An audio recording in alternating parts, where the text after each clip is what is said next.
लालची लड़के वाले नहीं बल्कि लड़की वाले होते हैं। बड़ा घर, नौकरी, जमीन जायदाद, इकलौता हो, सास ससुर ना हो, राजकुमार हो, आदि आदि। पहली सोच यहीं से लड़की के परिवार से उत्पन्न होती है। ये एक ऐसा सामाजिक सच है जिसमें अपने समाज की सारी सच्चाई छिपी है। रिश्ते तो पहले होते थे, अब रिश्ते नहीं सौदे होते हैं। बस यहीं से सब कुछ गड़बड़ हो रहा है। किसी भी माँ बाप में अब इतनी हिम्मत शेष नहीं रही कि बच्चों का रिश्ता अपनी मर्जी से तय कर सके। पहले खानदान देखते थे, सामाजिक पकड़ और संस्कार देखते थे, और अब मन की नहीं तन की सुंदरता चाहिए। सरकारी नौकरी, दौलत, कार, बंगला, साइकिल या स्कूटर वाला राजकुमार अब किसी को नहीं चाहिए। सबकी पसंद कार वाला ही है, भले ही इनकी संख्या 10% ही क्यों ना हो। लड़के वालों को लड़की बड़े घर की चाहिए ताकि भरपूर दहेज मिल सके, और लड़की वालों को पैसा वाला लड़का ताकि बेटी को काम करना ना पड़े, नौकर चाकर हो और परिवार भी छोटा ही हो ताकि काम न करना पड़े। और इस छोटे के चक्कर में परिवार कुछ ज्यादा ही छोटा हो गया है। पहले रिश्ता जोड़ते समय लड़की वाले कहते थे कि मेरी बेटी घर के सारे काम जानती है, और अब शान से कहते हैं हमने बेटी से कभी घर का काम नहीं कराया है। ये कहने में लोग शान समझते हैं, इन्हें रिश्ता नहीं बेहतर की तलाश है।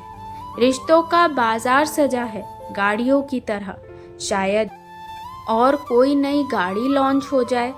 इसी चक्कर में उम्र बढ़ रही है। अंत में 100 कोड़े और 100 प्याज खाने जैसा है। अजीब सा तमाशा हो रहा है। अच्छे की तलाश में सब अधेड़ हो रहे हैं। अब इनको कौन समझाए कि एक उम्र में जो चेहरे में चमक होती है वो अधेड़ होने पर कायम नहीं रहती।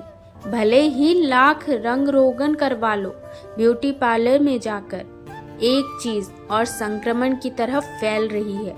नौकरी वाले लड़के को नौकरी वाली ही लड़की चाहिए। अब जब वो खुद ही कमाएगी तो क्यों आपके माँ बाप की इज्जत करेगी। खाना होटल से मंगाओ या खुद बनाओ, बस यही सब कारण है। आजकल अधिकांश तनाव के एक दूसरे पर अधिकार तो बिल्कुल ही नहीं रहा, ऊपर से सहनशीलता तो बिल्कुल भी नहीं है। इसका अंत होता है आत्महत्या और तलाक। घर परिवार झुकने से चलता है, अकड़ने से नहीं। जीवन में जीने के लिए 2 रोटी और छोटे से घर की जरूरत है बस। और सबसे जरूरी जरूरत है आपसी तालमेल और प्रेम प्यार की। लेकिन आजकल बड़ा घर, बड़ी गाड़ी ही चाहिए, चाहे मालकिन की जगह दासी बनकर ही रहे। आजकल हर घरों में सारी सुविधाएं मौजूद है। कपड़ा धोने के लिए वॉशिंग मशीन, मसाला पीसने के लिए मिक्सी, पानी भरने के लिए मोटर, मनोरंजन के लिए टीवी, बात करने के लिए मोबाइल, फिर भी असंतुष्ट।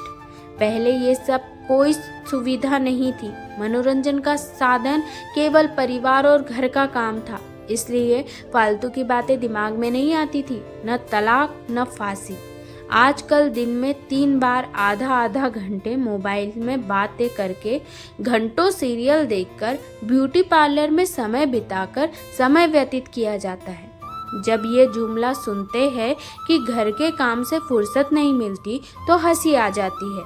बहनों के लिए केवल इतना ही कहूँगी कि पहली बार ससुराल हो या कॉलेज लगभग बराबर होता है। थोड़ी बहुत अगर रैगिंग भी होती है तो सहन कर लो। कॉलेज में आज जूनियर हो तो कल सीनियर बनोगे, ससुराल में आज बहू हो तो कल सास बनोगे। समय से शादी करो, स्वभाव में सहनशीलता लाओ, परिवार में सभी छोटे बड़ों का सम्मान करो, ब्याज सहित वापस मिलेगा। जीवन में उतार चढ़ाव तो आता है, सोचो समझो फिर फैसला लो। बड़ों से बराबर राय लो, उनके ऊपर और ऊपर वाले पर विश्वास रखो। और हाँ, इस पर अवश्य विचार करिएगा हम कहाँ से कहाँ आ गए। ये कहानी सभी पुरुष महिलाओं पर लागू नहीं होती। कुछ पुरुष तो कुछ महिलाएं इस तरह से मर्यादाएं नष्ट कर रहे हैं। बाकी देश की समस्त महिलाएं एवं पुरुष सभी वंदनीय।